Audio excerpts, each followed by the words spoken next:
सुदर्शन नगर में आयोजित श्रीमद् भागवत कथा के दौरान वृंदावन के कथा व्यास भगवत भूषण पंडित कृष्णकांत शास्त्री महाराज ने श्री कृष्ण भगवान के गोवर्धन पूजा एवं 56 भोग के महत्व को बताया। इस दौरान भगवान गोवर्धन का पूजन भी किया गया। 56 भोग की सुंदर झांकी सजाई गई। कथा व्यास ने बताया कि जब इंद्र ने अत्यधिक वर्षा कर कहर बरपाया, चारों ओर आहाहाकार मच गया, गांव जलमग्न हो गए, तब भगवान श्री कृष्ण ने अपनी उंगली पर गोवर्धन पर्वत उठाकर ब्रजवासियों की रक्षा की। तब सभी ने गोवर्धन पूजा किया और 56 भोग लगाया।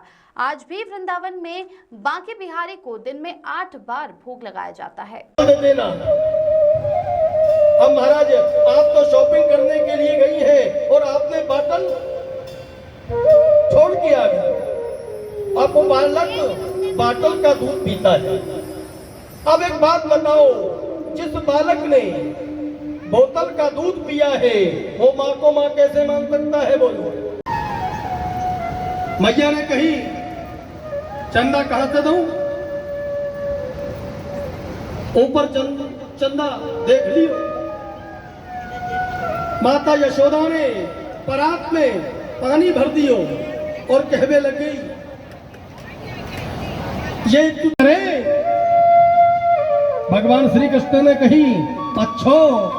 पितृमोक्ष एवं सनातन संस्कृति से जन जन को जोड़ने का उद्देश्य लिए सुदर्शन नगर में चल रही कथा के 5वें दिन शास्त्री जी महाराज ने भगवान श्री कृष्ण की बाल लीला एवं गोवर्धन लीला प्रसंग को बड़े ही सुंदर और सरल शब्दों में भक्तों को रसवान कराया। सुदर्शन नगर रहवासी संघ के दिनेश वर्मा, राजेश जैन एवं राकेश गोयल ने बताया कि सुदर्शन नगर रहवासी संघ, ब्रज विहार रहवासी संघ एवं वैशाली नगर रहवासी संघ द्वारा भागवत कथा का ये पहला प्रयास है। 4 मई से प्रारंभ हुई कथा 10 मई को होगी। 10 मई को कथा विश्राम एवं यज्ञ पूर्णाहुति के साथ समस्त भक्तों के लिए अन्नकूट का आयोजन संपन्न होगा। गुरुवार को कथा के दौरान अद्भुत दृश्य देखने को मिला। जब शास्त्री जी महाराज ने गोवर्धन लीला प्रसंग सुनाया, तभी इंद्रदेव भी प्रसन्न दिखाई दिए। रिमझिम बारिश में भक्तों ने छतरी लगाकर भगवान की इस सुंदर लीला का आनंद लिया। इस अवसर पर बड़ी संख्या में उपस्थित महिलाएं भी एक जैसे परिधान में नजर आई।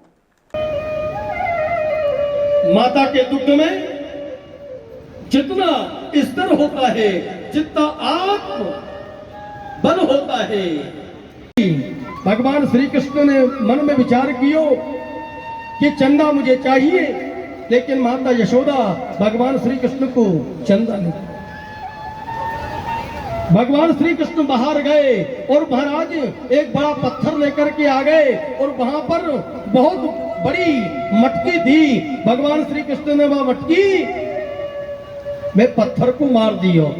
गुस्से से कह करके कहने लगी, जो कन्हैया कहाँ गयो है? जो ऊपर से विधाता ब्रह्मा जी महाराज यही दृश्य को देख रहे हैं। विधाता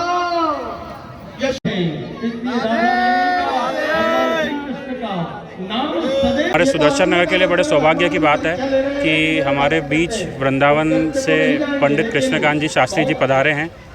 सुदर्शन नगर में पहली बार हमने आयोजन किया है। बड़ा भव्य आयोजन रखा है। 7 दिवसीय भागवत कथा रखी है। इसमें हमने विभिन्न आयोजन रखे हैं। जैसे पहले दिन भव्य कलश यात्रा, जिसमें सभी कॉलोनी के परिवारजन ने ही पार्टिसिपेट किया था।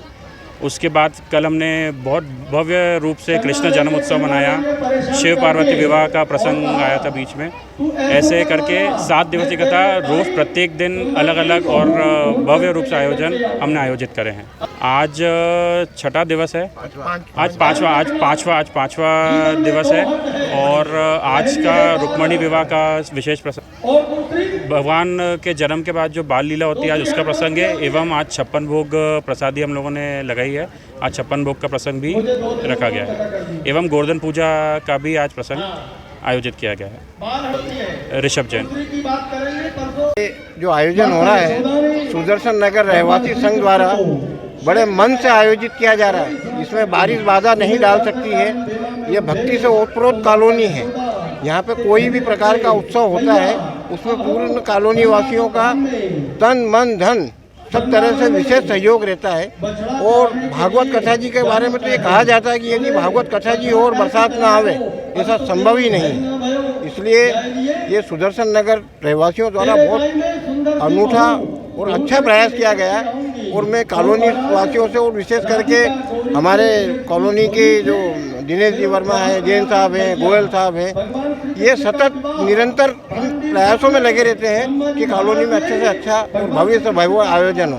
आज आप जो ये यहाँ पे बारिश के बीच में भी इतने श्रद्धालु देख रहे हैं, ये इस कॉलोनी के भक्ति ओतप्रोत होने का आपके सामने जीवंत उदाहरण है। अनिल टिबड़ेवाल। इसमें हम यही कहना चाहेंगे कि सुदर्शन नगर के ऊपर भगवान श्री कृष्ण की बहुत बड़ी अनुकंपा है। ये सुदर्शन नगर नहीं है, ये देखा जाए तो भगवान का दिव्य सुदर्शन चक्र ही इस सुदर्शन नगर में ठहरा रहा है। और हम आपको ये वर्णन नहीं कर सकते, हमारी मातृशक्तियाँ बहुत श्रद्धावंत होकर के कथा श्रवण कर रही है और प्रथम दिन से ही किंचित बारिश आ रही है, फिर भी हमारी माताएं, बहनें, भाई बंधुगण जल वृष्टि में भी कथा श्रवण कर रहे हैं। हम आपको बता नहीं सकते कितना आनंद का वर्षण हमें हो रहा है अंतर मन में। ये सुदर्शन नगर उत्तर वृद्धि के पात्र बने और इनके मन में भगवान के प्रति ऐसी ही भक्ति लाभान्वित हो। नहीं तारने में सार्थक नहीं, तारती ही है, पापियों को पाप से तारती ही है। तो नहीं तारने का तो सवाल ही नहीं उठता, बिल्कुल तारती ही है और बस उसमें संलग्न होना पड़ेगा। आप एक बार बैठ गए तो बिल्कुल तर जाओ।